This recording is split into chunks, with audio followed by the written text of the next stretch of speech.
we all know there was an original list created for the favorites to make the playoffs that missed the playoffs last year. But where do I rank those teams in my list?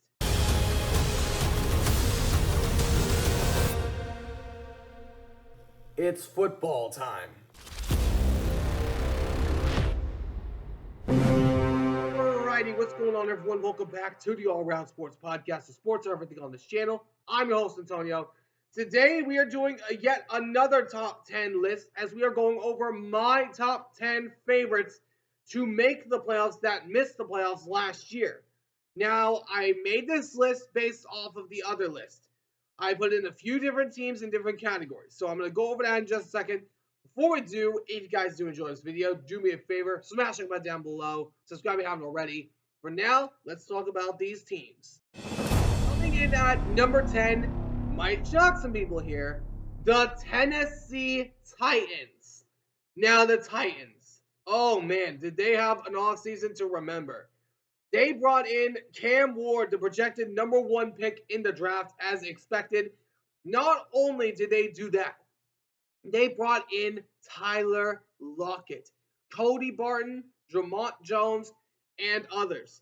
But in the draft, they also selected a few other weapons for Cam Ward, including Shamir Dyke from Florida, Gunnar Helm from Texas, and Alec Iominer from Stanford. Also along with running back Kyle Mullings from Michigan. But not only that, they brought in Cam Ward's former teammate from Miami, Xavier Restrepo, in undrafted free agency. When I look at the Tennessee Titans, their offense is stacked with talent. You already got Tony Pollard there. You already got Calvin Ridley, Tyler Lockett, Alec Iominer, Gunnar Helm, and now you bring in Tyler Lockett and Xavier Restrepo. This core is so scary. I love what I'm seeing from the Titans because their future is extremely bright under Cam Ward. And as a matter of fact, I was talking about this man before he was drafted to the Titans. And when he was in Washington State, I thought there was a chance that he would fall to the Seahawks. But of course, when he went to Miami, he was getting projected of the number 1 pick and all that, which kind of ruined the Seahawks' chances. If he would have stayed in Washington State, I guarantee you he would have gone to the Seahawks. But that's another story for another day. But Tennessee got a bright future ahead of them, which is why I have them at number 10. Coming in at number 9, you got the Chicago Bears. The Bears went all out this offseason, adjusting their offensive line dramatically, getting Drew Diller, also along with Joe Thuney and Jonah Jackson from trades that happened, also along with getting Grady Jarrett as well after he was released by the Atlanta Falcons. But when I look at this Bears team, they actually did really well in the draft. Now, I would have taken Tyler Warren over Colston Loveland, but they might actually have a sneaky idea in mind because Colston Loveland is a good pairing with Cole Kmet. And he is a really good player. I watched Colston Loveland from the draft. He is a really good player. He's an amazing guy. I love what he brings to the table. Also, Luther Burton III. You add him already to DJ Moore and others. That is going to be a sneaky pairing in Chicago. I love the idea of bringing Luther Burton III into the Bears organization. But when I look at this team, the Bears, I believe their defense is going to be there. That defense is going to be scary with Montez Sweat and Grady Jarrett. This defense is going to be really sneaky, which is why I have them at number 9. Next up at number 8, you got the Miami Dolphins. Dolphins, I don't think they're going to be a much good team because they cannot play it well on the road nor in the cold. But I do like their draft. Kenneth Grant is an amazing player along with Jordan Phillips as well. You bring in Jonah Slovenia. I'm trying to pronounce his name correctly. From Arizona. You also bring in Jason Marshall from Florida. Dante Schrader Jr. from Maryland. Ollie Gordon, a running back from Oklahoma State. Quinn Ewers, which I like him as a backup. Zeke Biggers from Georgia Tech. When I look at the Miami Dolphins, the main struggle that they have getting to the playoffs is their father-in-law, the Buffalo Bills. The party's over. Hope you had a blast. Oh my God! Oh my God!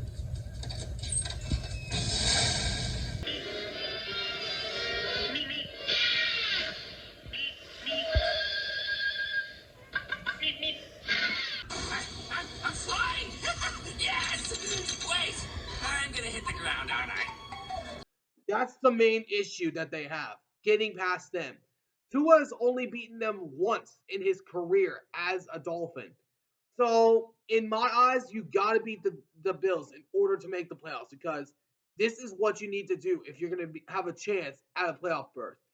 And Tua, this is your last chance, my friend. This is your last chance, your last hurrah. If you can't get a playoff victory or can't get this team far in the playoffs, your time is up in the NFL because Tua is not a great quarterback. He's not at least a top 10 quarterback.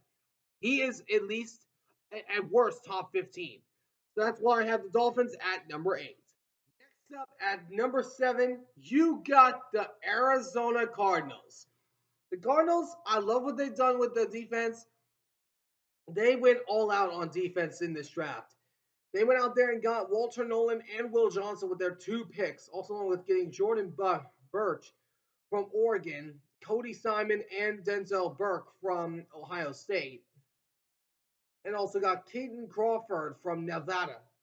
I love what the Cardinals have done, but at the same time, as I've said on a variety of occasions, I will not be sold on them until they beat Seattle. Because they've lost 7 straight against the Seahawks. So until they beat them, I will not be sold on them until that happens. So I love what the Cardinals have done. Don't get me wrong. But Kyler Murray is still the big question mark because when he had a chance to win the game against the Rams, he decided to throw it at the 5-yard line, and then we all know what happened there. Got picked off, lost the game. But when I look at the Cardinals, it all comes down to Kyler Murray. Is he going to be the guy that proves he's a top 10 quarterback, or is he going to be the guy that chokes? Because he's not having a playoff victory. He's only had 1 playoff appearance. So because of that, I have the Cardinals at number 7. Coming up at number 6, you got the San Francisco 49ers. Unlike some brainless guys that are putting them at number 1, I'm not doing that because the 49ers, although they have an easy schedule, they're always injury riddled. It's always something with the Niners, as I've said on a variety of occasions.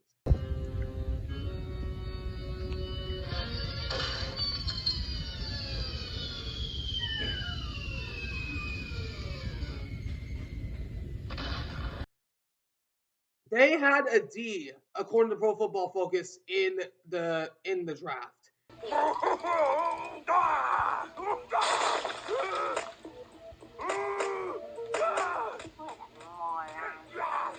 genius! This is Jawbreaker! You're never gonna... They selected Michael Williams that ahead of Jalon Walker and Will Johnson. Are you kidding me? Michael Williams, I get he's a good player, but he's not Jalon Walker. And then you also got Alfred Collins, Nick Martin. You also got Upton Stout, CJ West, Marquise Single, and then also a few others. And you wasted 4 picks on weapons. Jordan Watkins, Jordan James, also along with Curtis Rook and Junior Bergen. I mean, y'all are making it look like you regret giving away Debo and Jordan Mason. Which makes sense because Jordan Mason, you probably could have gotten him for a 2nd or 3rd round pick. Instead, you get a 6th. But when I look at the Niners, I am just not that guy that believes in Purdy. I'm sorry, but I just am not. Because as we've seen, when Purdy doesn't have all of his guys in there, he is not the same guy. And the 49ers, being the team they are always injury riddled. They're always full of injuries, whether it's Christian McCaffrey, George Kittle, Juwan Jennings, Brandon Ayuk, Nick Bosa, Fred Warner. You just never know. Christian McCaffrey could get injured going on a dang plane. or even on the dang practice field for all we know. Because as my grandmother said, you can't win with them, you can't win without them, because that is who the 49ers are. They are always the ultimate accident waiting to happen.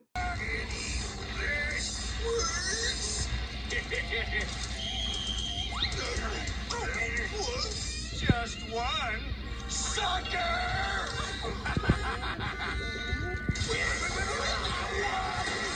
I'll be back! Oh, Barnacle. Every year for the past 30 years, they have tried to win a Super Bowl, but they can't because they're always in their dang way. In Super Bowl 47, they lost because Colin Kaepernick couldn't make the throw to Michael Crabtree in the end zone to win the game. Super Bowl 54, Jimmy Garoppolo overthrew Emmanuel Sanders, lost him the game. If he would have made that pass, I guarantee you the 49ers would have won that game. Then in Super Bowl 58, Purdy made not one, but two big mistakes, overthrowing Debo and Ayuk on third down in situations. Because Purdy, I have said this, I gave him credit for putting up a fight in the Super Bowl. But here's the thing, though. The 49ers are notorious for giving up 10-point leads. Did you know that Kyle Shanahan's lost 18 10-point leads as the 49ers head coach? Did you know that? That is the worst in the league. And not only that, did you know the 49ers have last time they won the Super Bowl, Google didn't even exist. Google didn't even exist. And as a matter of fact, my dad was probably wearing an afro at that time, the last time they won a Super Bowl. Because that is who the Niners are. They will always find a way to screw themselves over. Whether it's injuries, whether it's quarterback play, whether it's coaching mistakes, anything. Jim Harbaugh should have stayed with the Niners. We probably would have won a championship with them. But Jed York wanted all the credit, so he got rid of him. But when I look at the Niners, they're always an accident waiting to happen. Every single year. They are hyped up in the regular season and then choke in the postseason.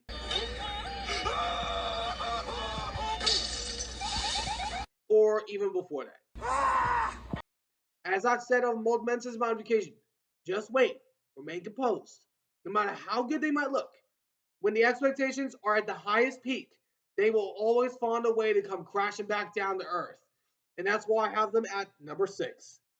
Coming at number 5, yes, I have this team ahead of the Niners, the Dallas Cowboys. Now, let me explain why.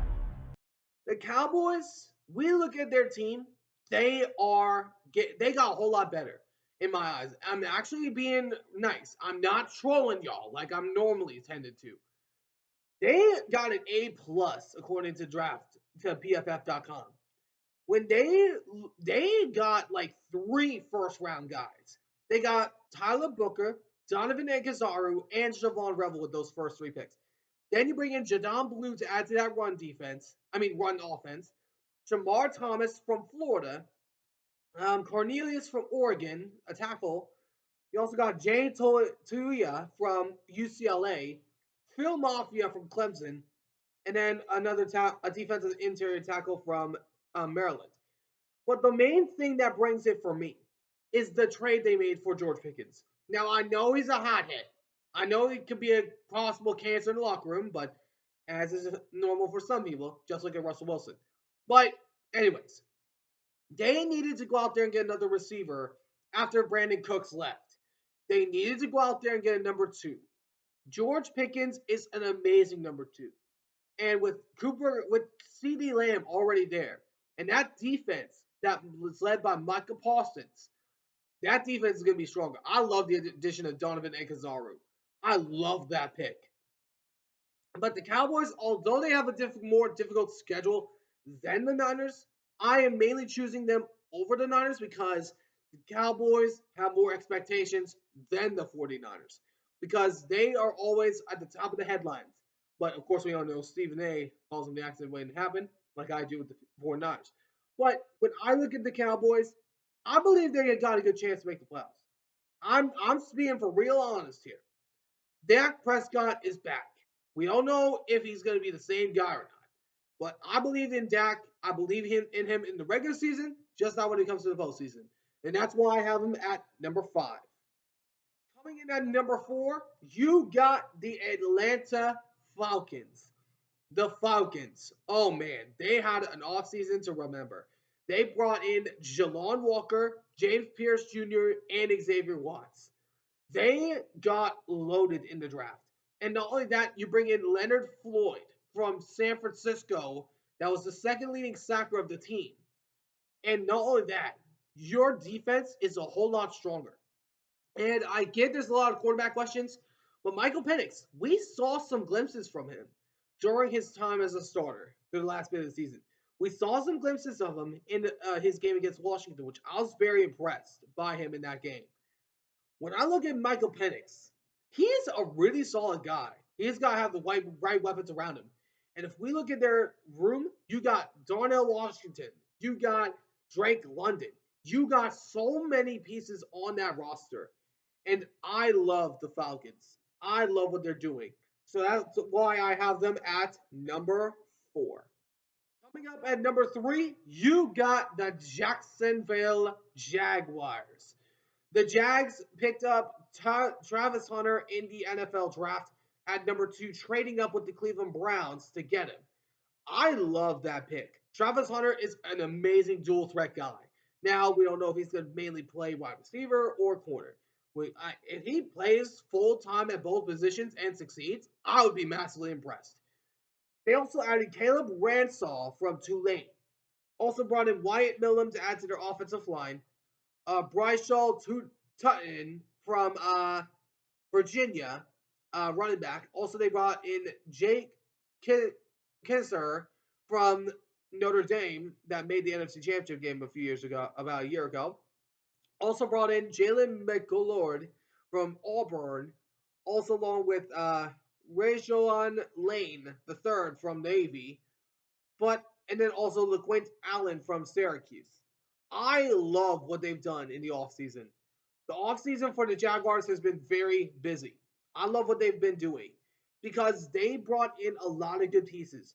The Jaguars, the main reason they struggled last year because Lawrence was not himself, and then he got hurt because of Aziz from Ojulari's hit from that guy. I can't remember his name at this exact point in time.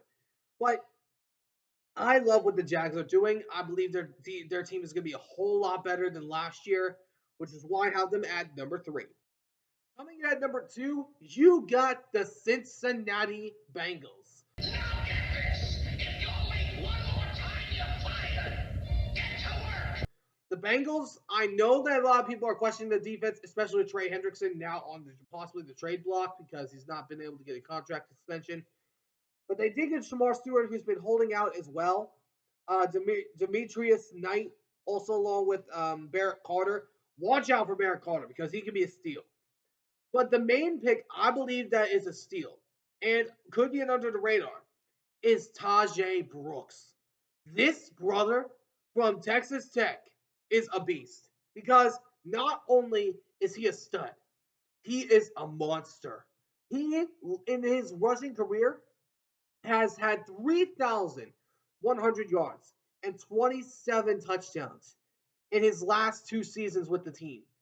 He's at 5'10", 230 pounds. I know he's injury prone, but he is amazing. He had 98 missed tackles in 2023 because he is a shifty guy. He is so freaking good. Tajay Brooks, I'm looking for that brother to be a breakout guy. And with him going behind Chase Brown, I love what the Bengals are doing, which is why I have them at number 2.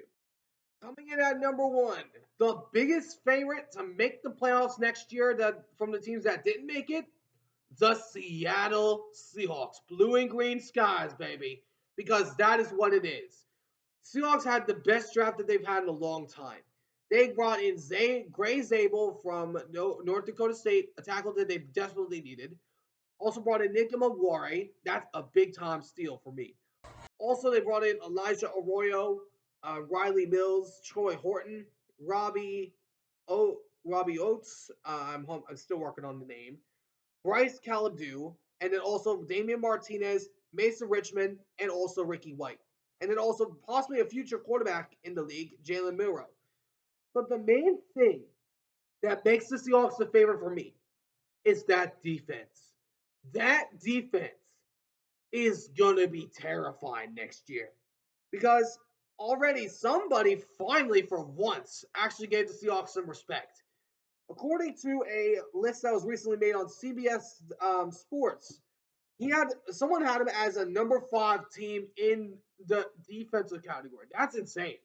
But not only that, I'm looking at that receiver core. You got JSN, Cooper Kupp. You also got MVS, Troy Horton, K9, Charbonnet, Martinez, Arroyo, Barner, and Noah Fant. And not only that, did you know that Jackson Smith and Jigba led all receivers from the slot? Did you know that? He was ahead of Ladd McConkey, Jaden Reed, Josh Downs, Drake London, Khalil Shakir, Amon-Ra St. Brown, and Wendell Robinson. The Seahawks, they have a receiver. They got a receiving core. Even though they're favored in 7 of their games this upcoming year, their defense is going to be scary. And did you know that they had the 3rd highest pressure rate in the NFL last year? 3rd highest. And the defense is going to be a whole lot stronger. I love what the Seahawks have been doing because the 49ers are nowhere close to where Seattle is right now. The defense they only ranked outside of the top 15 in one category last year in defense, and that was run defense. They're going to be much better at that come next season because they are getting stronger on defense. The defense is looking more like the Legion of Boom from old, but I'm not going to call them the Legion of Boom. I'm still working on a nickname for them. But for now, that's why I have the Seahawks at number 1 of the favorites to make the playoffs from the teams that didn't make the playoffs last year. So to recap the list, I have the Seahawks 1, Bengals 2, Jags 3, Falcons 4, Cowboys at 5, 49ers at 6, Cardinals 7, Dolphins 8, Bears 9, and the Titans at number 10. Let me know in the comments what you guys think. Do you guys agree with my rankings of the teams that didn't make the playoffs last year? Do you guys disagree? Do you agree with my list? Let me know in the comments what you guys think down below. Anyways, I hope you guys enjoyed. And if you say the 49ers at number 1, you're dead wrong. Anyways, I hope you guys enjoyed. If you did, do me a favor. Smash that like button down below. Subscribe if you haven't already. Until next time, I will see you on the next one. Down for now.